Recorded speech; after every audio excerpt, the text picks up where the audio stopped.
Hello बच्चों, my self आनंद कुशवाहा। आज हम केमिकल काइनेटिक्स के बारे में पढ़ेंगे। ये चैप्टर फिजिकल केमिस्ट्री का इम्पोर्टेंट टॉपिक है, जिसकी वैल्यू कम से कम 5 मार्क्स क्वेश्चन के रूप में पूछी जाती है। 5 नंबर से ज़्यादा क्वेश्चन पूछा जाता है आपका यहाँ पर। और इस वीडियो के बाद में हम ये बताएंगे कि कौन सा टॉपिक कैसे पूछा जाता है। इसके अंतर्गत केमिकल काइनेटिक्स के अंतर्गत कौन सा टॉपिक कैसे कैसे पूछा जाता है, सवाल कैसे बनते हैं, ये आपको वीडियो के लास्ट में बताएंगे। तो केमिकल काइनेटिक्स का मीनिंग है, काइनेटिक्स का मीनिंग है स्पीड से। तो कोई भी केमिकल रिएक्शन जो है किस स्पीड से हो रही है,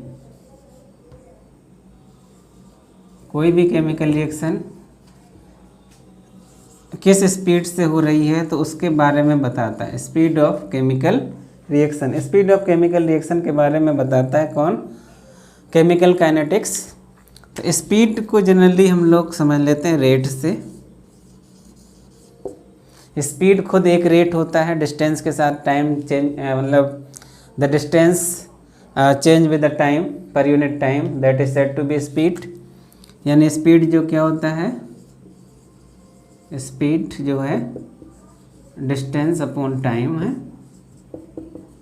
अगर टाइम 1 यूनिट रख दिया जाए तो distance per unit time is said to be speed. तो ये भी एक चेंज है। तो जब भी कोई भी चेंज टाइम के साथ चेंज होती है, कोई भी क्वांटिटी टाइम के साथ चेंज होती है, तो उसको हम लोग कहते हैं रेट। तो रेट के बारे में बात करेंगे इसमें। तो काइनेटिक्स का मतलब मोशन से है या स्पीड से है। तो ये जो आपका काइनेटिक्स है, ये speed of the chemical reaction के बारे में बताता है। जबकि थर्मोडायनामिक्स आपका होता है,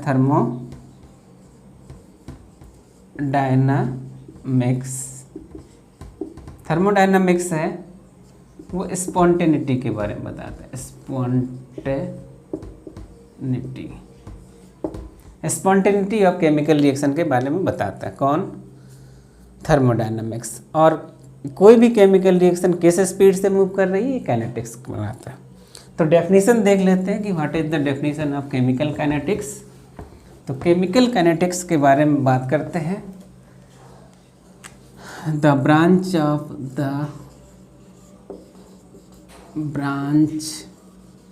of chemistry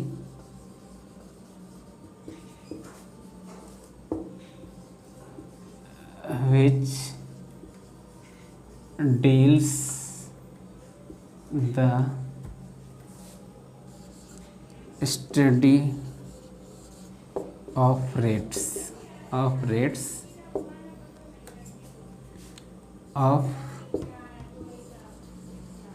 chemical reaction and और भी कुछ है, फैक्टर्स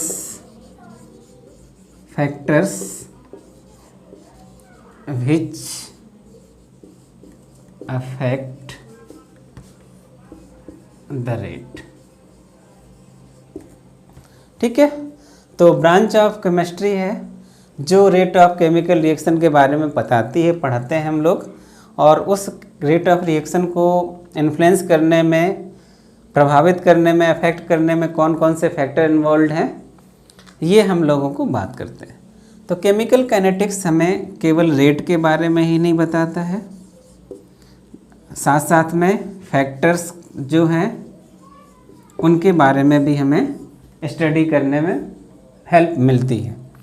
तो जब हम लोग रेट और फैक्टर दोनों भी स्टडी कर लेते हैं तो बोथ हेल्प, यानी rate and factor both help in study of mechanism of chemical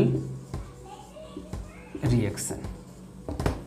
so study of the mechanism of the chemical reaction इस हेल्प कौन करता है? रेट अगर हमें पता है, फैक्टर पता है, तो ये हेल्प करते हैं mechanism of the chemical reaction को पता करने में, यानी केमिकल रिएक्शन की जो मैकेनिज्म है वो कैसे हो सकती है, इससे हमें मदद मिलती है।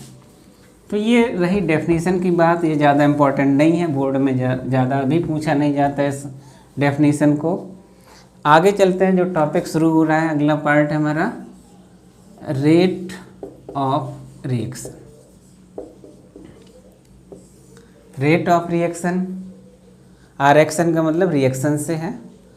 तो कोई भी रिएक्शन अगर आपकी मूव होती है, प्रोसीड करती है, मान लीजिए आर पी में चेंज होता है, तो इसका मतलब ये जो रिएक्शन है इसका जो प्रोसीडिंग्स है, मेथड है, कैसे आगे मूव करती है, ये तो स्लो रिएक्शन हो सकती है, ये आपकी फास्ट रिएक्शन हो सकती है, या तीसरा आपका दोनों के बीच की रिएक्शन हो सकती है। दोनों के बीच का मतलब इंटरमीडिएट हो सकती है। तो कोई भी रिएक्शन मान लीजिए ए से पी में रिएक्टेंट प्रोडक्ट में कन्वर्ट होता है, तो आपकी ये रिएक्शन आपका स्लो हो सकती है, फास्ट हो सकती है, या फिर इंटरमीडिएट रिएक्शन हो सकती है। तो कुछ एग्जाम्पल बात करते हैं स्लो रिएक्शन के। तो स्लो रिएक्शन का एक सिंपल सा एग्जाम्पल है रस्टिंग, रस्टिंग ऑफ आयरन।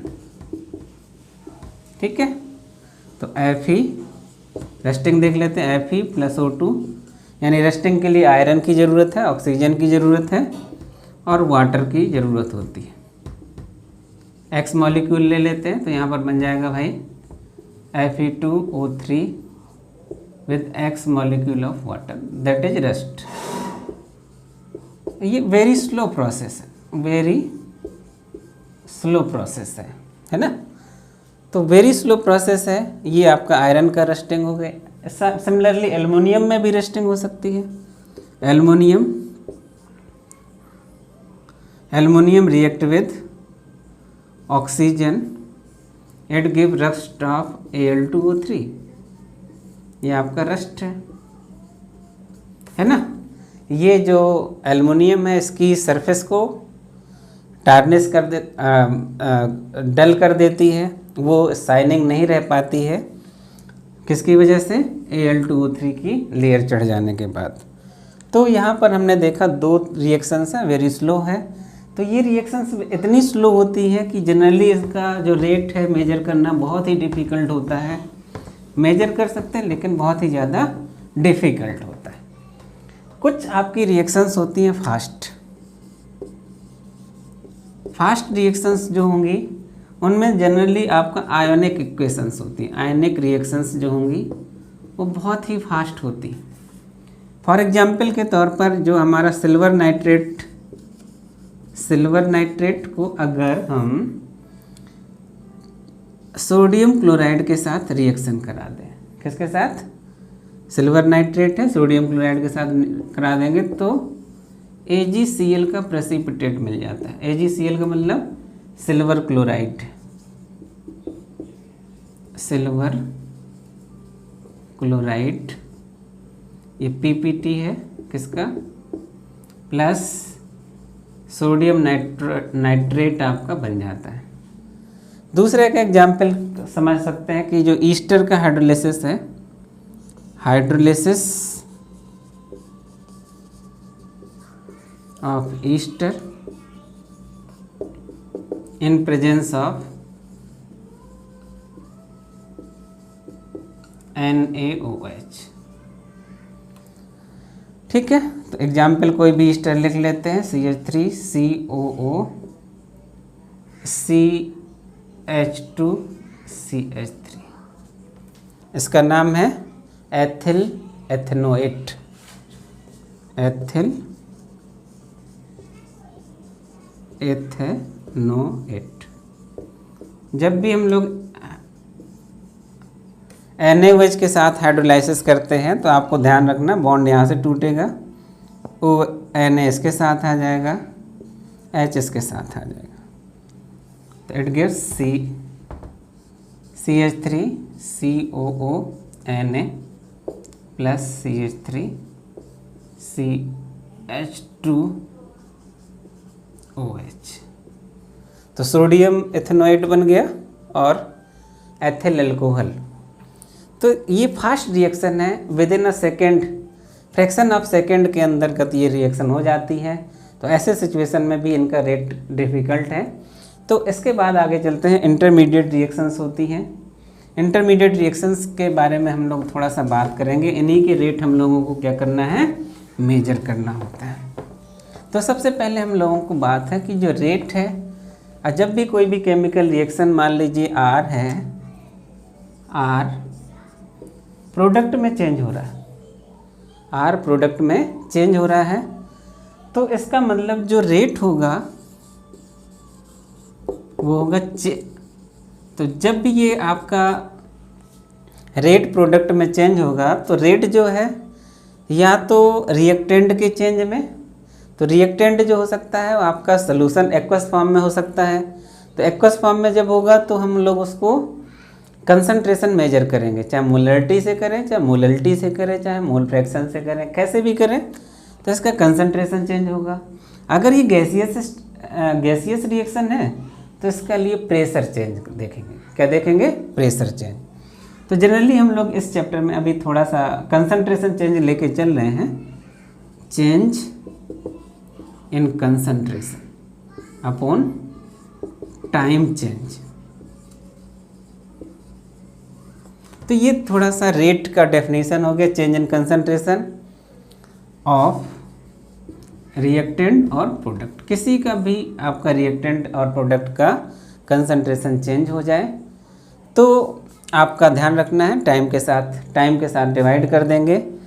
तो डेफिनेशन अगर हम लोग देख लें तो टाइम अगर हम लोग 1 रख दें, ठीक है, इसको हम लोग लिख सकते हैं चेंज इन कंसंट्रेशन मतलब डेल्टा R और delta P।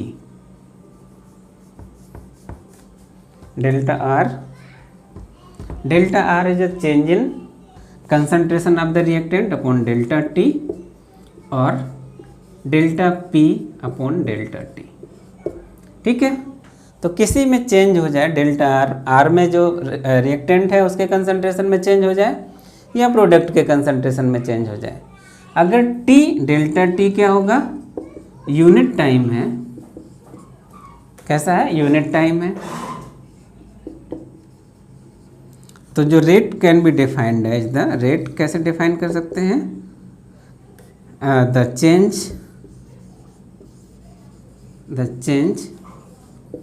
In concentration of reactant और प्रोडक्ट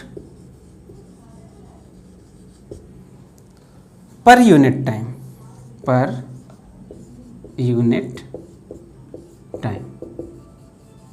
इज कॉल्ड रेट। तो ध्यान रखना है, जब डेल्टा T क्या हो गया, यूनिट हो गया, तो ये जो कंसंट्रेशन चेंज है किसमें, रिएक्टेंट में, वही रेट चेंज हो जाएगा। डेल्टा T क्या है, यूनिट है, तो प्रोडक्ट में जो चेंज होगा, प्रोडक्ट के कंसंट्रेशन में जो चेंज होगा वही आपका क्या हो जाएगा, रेट हो जाएगा। तो rate can be defined as the change in concentration of the reactant और प्रोडक्ट पर यूनिट टाइम के साथ जो भी रिएक्टेंट और प्रोडक्ट में क्या हो जाए, चेंज हो जाए, तो उसको हम लोग क्या कहते हैं, रेट कहते हैं।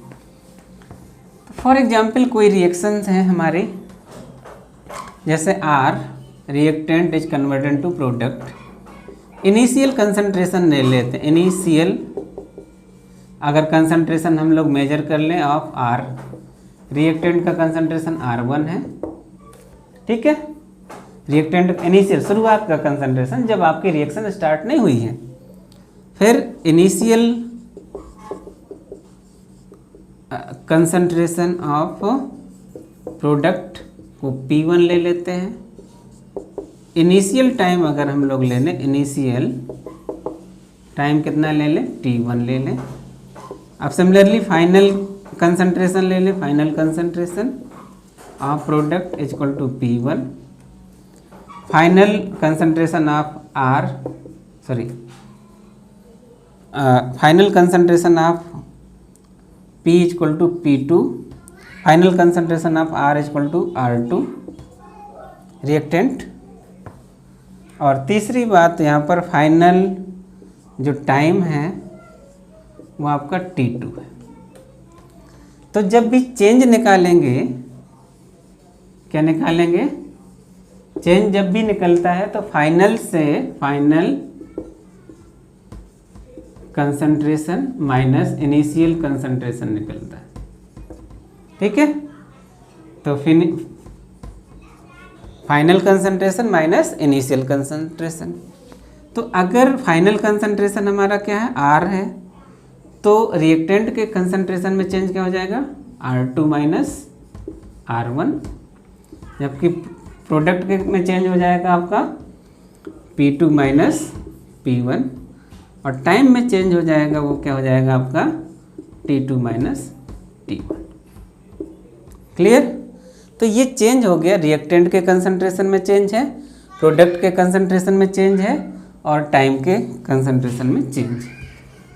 तो अब आप जैसे रिएक्शन यहाँ पर मान लीजिए आगे बढ़ती जाती है, तो हम जानते हैं कि रिएक्टेंट का जो कंसंट्रेशन होगा वो हमेशा डिक्रीज होता है, तो डिक्रीज होता जाएगा।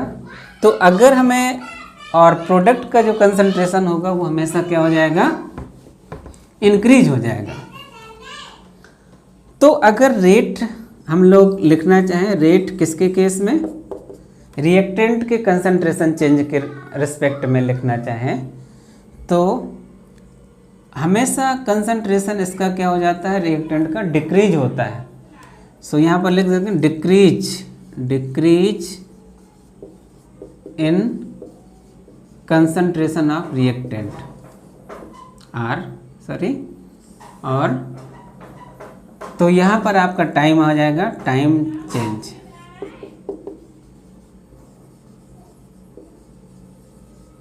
तो यहाँ पर आपका डिक्रीज इन कंसंट्रेशन क्या हो जाएगा, R2 minus R1 upon T2 minus T1। इसको हम लोग लिख लेंगे delta R upon delta T। So this is a concentration change of reactant, decrease होगा। तो रेट जो होता है हमेशा, जब आपका R2 is lesser as compare to R1 से R2 जब हमेशा क्या होगा, लेसर होगा, तो R2 माइनस जो R होगा, R1 होगा, वो डेल्टा R के बराबर होगा। तो ये वैल्यू हमेशा कैसी आएगी, नेगेटिव वैल्यू आएगी, क्योंकि लेसर अमाउंट में से higher amount larger amount minus करेंगे तो ये वैल्यू आ जाएगी नेगेटिव। तो ये वैल्यू जब नेगेटिव होगी तो फिर हम लोग रेट कभी नेगेटिव नहीं होता। अगर डेल्टा आर यहाँ पर नेगेटिव ले लिया गया, डेल्टा आर की वैल्यू नेगेटिव आ गई और टाइम्स के साथ डिवाइड कर दिया गया, तो रेट नेगेटिव हो जाएगा। जैसे मान लीजिए डेल्टा आर की वैल्यू हमने रख दी यहाँ पर -20 आ गई, है ना। कितना टाइम में आ गया, 5 सेकेंड में आ गया, तो डिवाइड करेंगे तो -4 आ जाएगा, ठीक है। तो -4, रेट कभी नेगेटिव नहीं होता, रेट कभी नेगेटिव नहीं होता। तो इसको पॉजिटिव रखने के लिए, क्या करने के लिए, पॉजिटिव रखने के लिए हमेशा माइनस साइन हम लोग पहले से ले लेते हैं। माइनस साइन क्या कर लेते हैं, माइनस साइन पहले से कॉमन ले लेते हैं, फिर delta R upon delta T लिख देते हैं।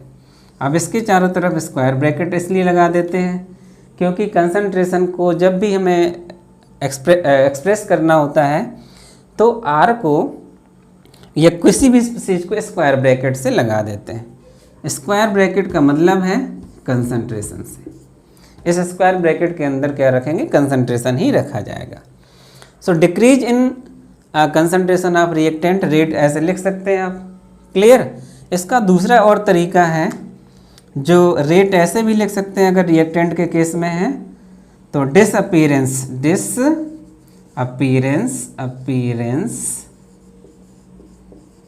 इन कंसंट्रेशन ऑफ आर रिएक्टेंट, है ना, अपॉन टाइम चेंज। ये ऐसा क्यों लिख दिया हमने, आर के कंसंट्रेशन में चेंज डिसअपीयरेंस क्यों, डिसअपीयर होता जाएगा, क्योंकि आर क्या है, रिएक्टेंट है वो धीरे धीरे गायब होता जाएगा, क्योंकि उसी से प्रोडक्ट बनना है। तो जब उसी से प्रोडक्ट बनना है तो ये धीरे धीरे क्या हो जाएगा, गायब हो जाएगा। इसलिए यहाँ पर डिसअपीयरेंस लिखते हैं, क्योंकि उसका कंसंट्रेशन डिक्रीज होना है। तो माइनस साइन का ध्यान रखना है। माइनस साइन यहाँ पर साइन कन्वेंशन को बनाने के लिए, क्योंकि रेट कभी नेगेटिव नहीं हो सकता, और ऐसे अगर R2 माइनस R1 करेंगे तो डेल्टा R हमेशा नेगेटिव आएगा। डेल्टा R जब नेगेटिव आएगा तो रेट आपका नेगेटिव हो जाएगा। तो इसलिए रेट को पॉजिटिव रखने के लिए साइन कन्वेंशन आपका यहाँ पर माइनस ले लेते हैं। तो माइनस साइन ये रिप्रेजेंट करता है, माइनस जो साइन है ये रिप्रेजेंट करता है कि decrease in concentration, decrease in concentration of reactant, decrease in concentration of the reactant. Clear है? तो ये आपका रेट जब भी निकालेंगे तो disappearance of concentration of reactant upon time change, minus sign ये रिप्रेजेंट करेगा decrease in concentration of the reactant. Clear है? और decrease in concentration of reactant है तो माइनस साइन यहाँ पर लेना जरूरी है, क्योंकि डेल्टा आर हमेशा क्या आ जाएगा, नेगेटिव आएगा। R2 की वैल्यू क्या होगी, कम होगी। अब अगर हम लोग रिएक्टेंट के केस में नहीं लेना चाहते, प्रोडक्ट के कंसंट्रेशन के चेंज में लिखना चाहते हैं, तो यहाँ पर रेट क्या हो जाएगा, फटाफट देखते हैं। सिंपल रेट जो इक्वल टू हो जाएगा भाई change in concentration of product, change in concentration of product upon time change. ठीक है? अब या दूसरे टर्म में इसको लिख सकते हैं, कंसंट्रेशन चेंज है तो प्रोडक्ट का कंसंट्रेशन इंक्रीज होगा, तो यहाँ पर लिख देंगे increase in concentration of product upon time change. ठीक है? इसको हम लोग चेंज इन कंसंट्रेशन यहाँ पर क्या निकाल लेते हैं, delta P upon delta T. तो ये हमेशा इंक्रीज होता है, क्योंकि हमारा P1 always lesser as compare to P2। शुरू में आपका प्रोडक्ट कम बना होगा तो P1 की मात्रा क्या होगी, कम होगी, और P2 की मात्रा ज़्यादा होगी। तो हमेशा ध्यान रखना है P1 is lesser as compare to P2, so P2 minus P1 is equal to always ये वैल्यू कैसी आएगी, पॉजिटिव आएगी। हमें क्या चाहिए था, रेट पॉजिटिव चाहिए था, तो रेट पॉजिटिव यहाँ पर आ रहा है, तो यहाँ पर हमें कोई भी साइन लगाने की ज़रूरत नहीं है। जब कोई भी साइन लगाने की ज़रूरत नहीं है तो आपको यहाँ पर आ जाएगा rate change in concentration of the product upon time change. ये ध्यान रखना है। इतना समझ में आ गया? इसके बाद आगे चलते हैं। अभी तो हमने यहाँ पर देखा कि if there is a single reactant and product is considered given, अगर मतलब आपका single reactant and product given है, single reactant and product given है, तब क्या हो सकता है।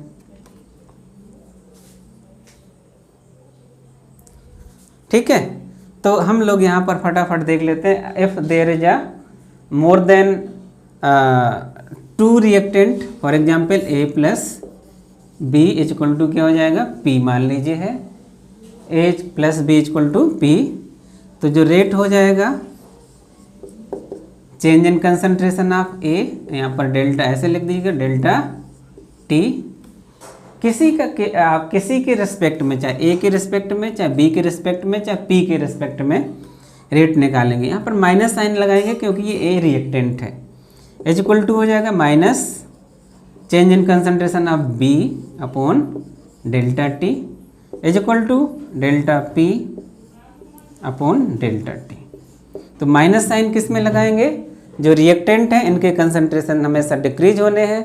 तो जब कंसंट्रेशन डिक्रीज होंगे तो ध्यान रखना है कि जब कंसंट्रेशन डिक्रीज होंगे तो फिर उनका नेगेटिव वैल्यू आएगी, तो उसको पॉजिटिव रखने के लिए, रेट को पॉजिटिव रखने के लिए पॉजिटिव वैल्यू लगा देते हैं। ठीक है? तो ऐसे आप रेट रख सकते हैं। तो कोई भी अगर रिएक्शन ऐसा सिंपल है, हो सकता है कि भाई इसमें कॉफिशिएंट्स लगे हो, कॉफिशिएंट लगे होंगे तो इसका मतलब आप ये देखिएगा यहाँ पर कि जैसे मान लीजिए A plus B is equal to P है। तो इसके लिए थोड़ा जो रेट लिखने के लिए तरीका हम लोग देख लेते हैं। रेट इज इक्वल टू, थोड़ा सा लिख के देखते हैं। जैसे आपका मान लीजिए A है प्लस B है, ये गिव्स 2C देता है। तो ध्यान देना A है और B है, तो इसका मतलब जो C का जो कंसंट्रेशन चेंज है, इसका जो रेट है, rate of formation of C, जो फॉर्मेशन है ऑफ C, ठीक है, C का जो फॉर्मेशन का रेट है वो दुगना है किससे, A और B से, यानी 2 का मल्टीप्लिकेशन किया गया है, यानी दुगने रेट से बन रहा है। तो इसका मतलब हो जाएगा 2 rate of disappearance of A is equal to किसके हो जाएगा, 2 rate of disappearance of B।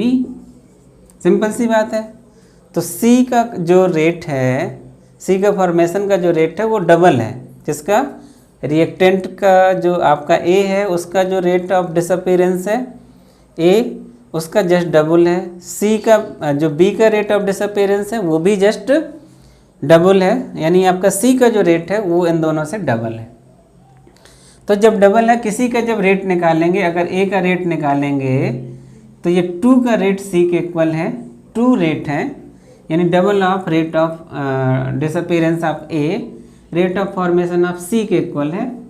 तो एक रेट क्या हो जाएगा, तो रेट क्या हो जाएगा, तो ये 1/2 हो जाएगा, ठीक है। 2 रेट इतना है तो एक रेट कितना हो जाएगा, तो आपको यहाँ पर 2 से डिवाइड करना पड़ेगा। तो जब भी 2 से डिवाइड करना है तो ध्यान दे लेना है। तो इसके लिए हम लोग क्या करेंगे, यहाँ पर जो आपके स्टोकियोमेट्रिक कोफिशिएंट्स लगे हुए हैं A, B एंड P, जो स्टोकियोमेट्रिक कोफिशिएंट्स हैं, इनको देखना है। तो ये आपका ऐसे अपोन में आ जाएंगे, change in delta concentration of A delta T, ये आपको concentration change minus sign is equal to -1/B। Similarly ऐसे हो जाएगा, change in concentration of B upon delta T। Similarly हो जाएगा 1/P, change in concentration of P upon delta T।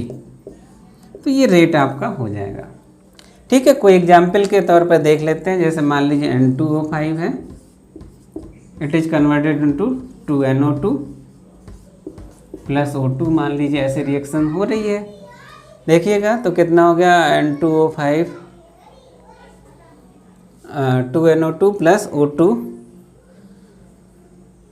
इसको हम लोग ऐसे थोड़ा सा बैलेंस कर लेते हैं। बैलेंस करने के लिए हमें क्या करना पड़ेगा, 2 से मल्टीप्लिकेशन, यहाँ 4 हो जाएगा तो 4n, 5 2 10, ठीक है। अब बैलेंस रिएक्शन है, तो जो रेट हो जाएगा, रेट जो हो जाएगा 1/2 of concentration change of N2O5 with respect to delta T is equal to, यहाँ पर माइनस साइन लगाएंगे। हाँ, तो बच्चों जो इस टॉपिक से पूछा जाने वाला सवाल है वो न्यूमेरिकल है, और ये 2 मार्क्स का जो है न्यूमेरिकल पूछा जाता है, ठीक है। तो दिया है 4NH3 plus 5O2 gives 4NO plus 6H2O। Rate of disappearance of NO given है यहाँ पर, मोल पर लीटर पर second. Calculate the rate of disappearance of ammonia and formation of water. तो कैसे लिख देते हैं, फटाफट देख लेते हैं। रेट इक्वल टू क्या हो जाएगा, 1/4 minus change in concentration of ammonia with respect to time, minus 1/5 change in concentration of O2 upon delta T is equal to 1/4 change in concentration of NO upon delta T is equal to 1/6 change in concentration of water upon delta T। तो आपको given आपका ये है, ठीक है। Rate of formation of delta NO upon delta T 1/4 आपका स्टोकियोमेट्रिक coefficient है। हमें किसका, अमोनिया का निकालना है। तो -1/4 delta NH3 upon delta T is equal to हो जाएगा 1/4 delta NO upon delta T। 1/4 से 1/4 कैंसिल हो जाएगा। इसकी वैल्यू गिवन है कितना, 3.6 × 10⁻³ मोल पर लीटर पर सेकेंड। क्लियर है। अब दूसरा है फॉर्मेशन ऑफ वाटर। तो वाटर ये और ये दोनों इक्वल कर देते हैं भाई, तो 1/4 delta NO upon delta T is equal to 1/6 delta H2O upon delta T। Clear. इसकी वैल्यू आपको गिवन है, तो